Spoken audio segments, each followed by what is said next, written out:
This is my favorite time of year, the month of December. It's a time of reflection, as well as a time of projecting into what the new year may be.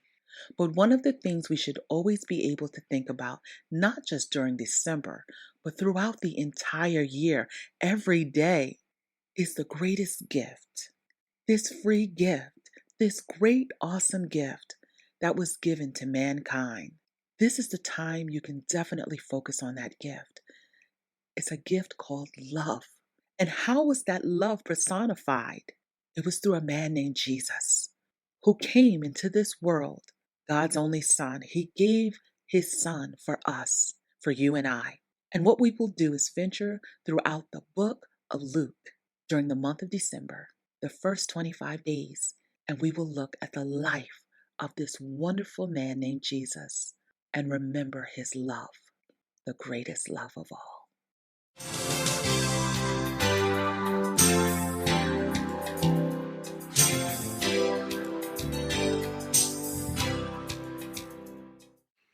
Luke chapter 20. And it came to pass that on one of those days, as he taught the people in the temple and preached the gospel, the chief priests and the scribes came upon him with the elders, and spake unto him, saying, Tell us, by what authority doest thou these things? Who is he that gave thee this authority? And he answered and said unto them, I will also ask you one thing, and answer me. The baptism of John, was it from heaven or of men? And they reasoned with themselves, saying, If we shall say from heaven, he will say, Why then believe ye him not?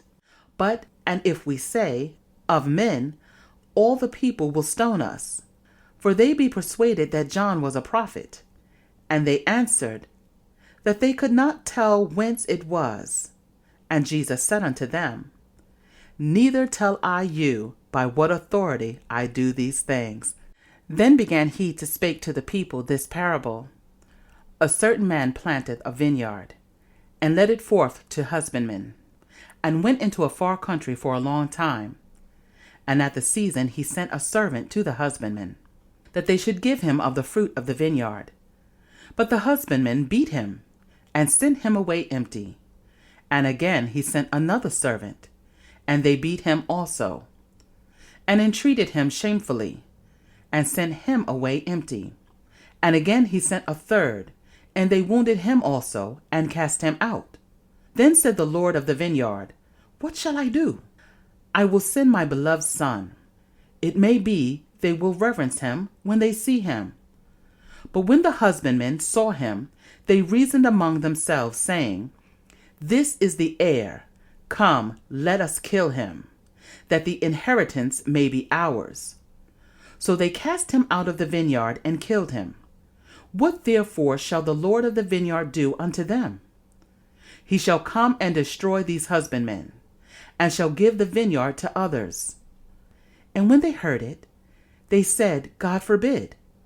And he beheld them and said, What is this then that is written?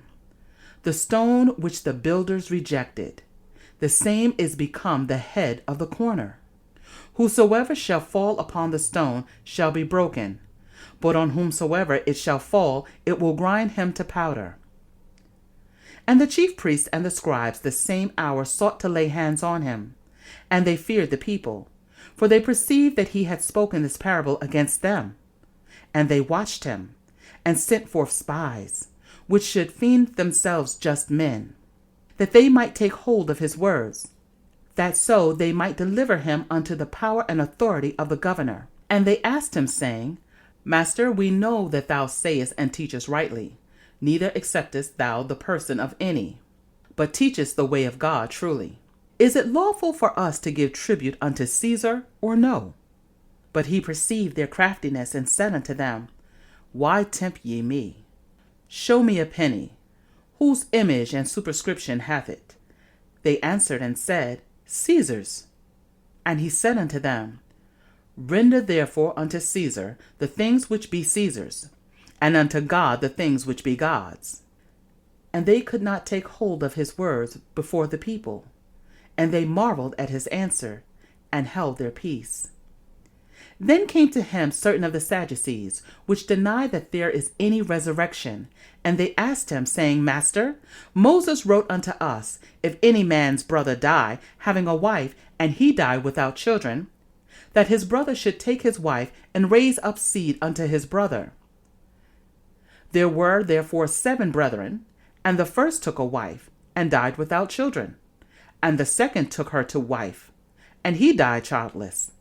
And the third took her, and in like manner the 7 also. And they left no children, and died. Last of all the woman died also. Therefore in the resurrection, whose wife of them is she? For 7 had her to wife. And Jesus answering said unto them, The children of this world marry, and are given in marriage. But they which shall be accounted worthy to obtain that world and the resurrection from the dead neither marry nor are given in marriage, neither can they die any more. For they are equal unto the angels, and are the children of God, being the children of the resurrection.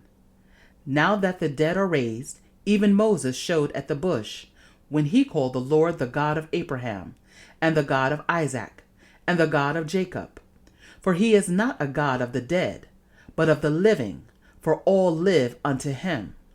The certain of the scribes answering said, Master, thou hast well said. And after that they durst not ask him any questions at all. And he said unto them, How say they that Christ is David's son? And David himself saith in the book of Psalms, The Lord said unto my Lord, Sit thou on my right hand, till I make thine enemies thy footstool. David therefore calleth him Lord. How is he then his son? Then in the audience of all the people he said unto his disciples, Beware of the scribes, which desire to walk in long robes, and love greetings in the markets, and the highest seats in the synagogues, and the chief rooms at feasts, which devour widows' houses, and for a show make long prayers. The same shall receive greater damnation. Luke chapter 20.